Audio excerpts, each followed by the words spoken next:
So I tried to condense all of the overwhelming statistics and important information into the 2 to 3 minute time requirement.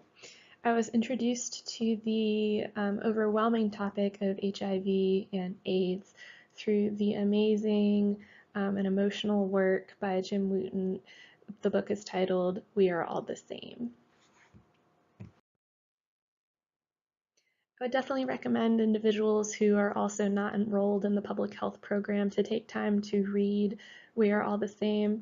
Most of the terminology is in layman terms, and any foreign vocabulary is explained by the author, which is very helpful.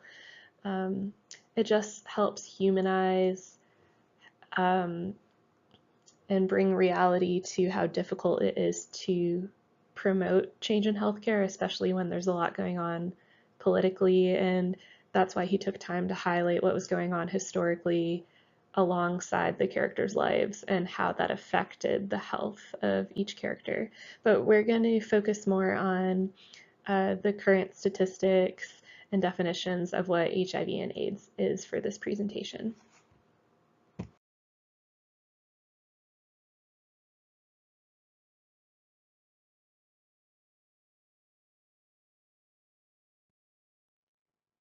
So an important step to understanding if you are currently affected by HIV and AIDS is to regularly see your primary care physician.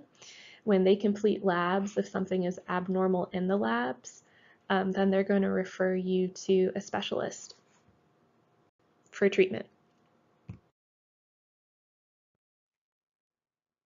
You cannot gain access to a treatment plan, however, if you are completely unaware of the fact that you have AIDS.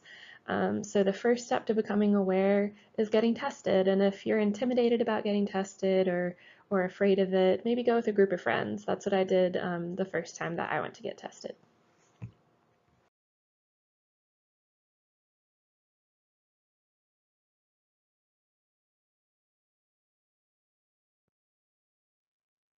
So one major and relevant obstacle to getting tested at all is not having access to getting tested, or not being able to afford it, or not being able to take off work, or not being able to physically travel to where you need to go, or maybe not even being healthy enough to um, give blood or have blood taken. So all of this has been analyzed and taken into consideration by a variety of for-profit and nonprofit organizations, and so that is why they're trying to become more accessible to populations in need where prevalence of HIV and AIDS is way too high.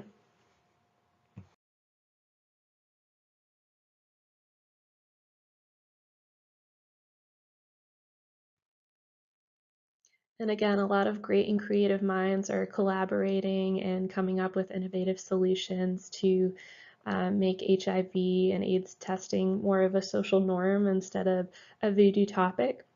And they are trying to make it more appealing to every culture, especially the cultures that would need it the most.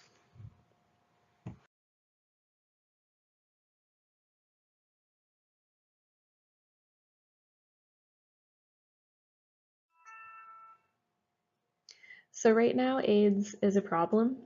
It's killing people, and the solutions are not where they need to be.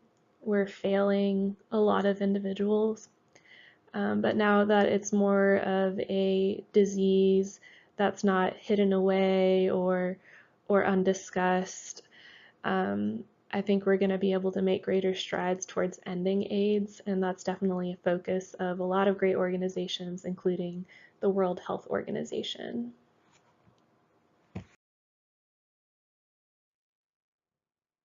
And again, a lot of people get intimidated by the overwhelming amount of information there is available about HIV and AIDS, but don't be intimidated by that, be moved by that, and use what available research you do have to make a difference.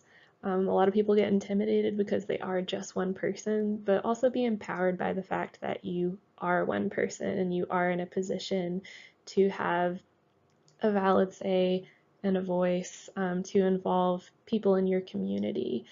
Here's a couple easy suggestions if you weren't sure where to start. And thank you for your time.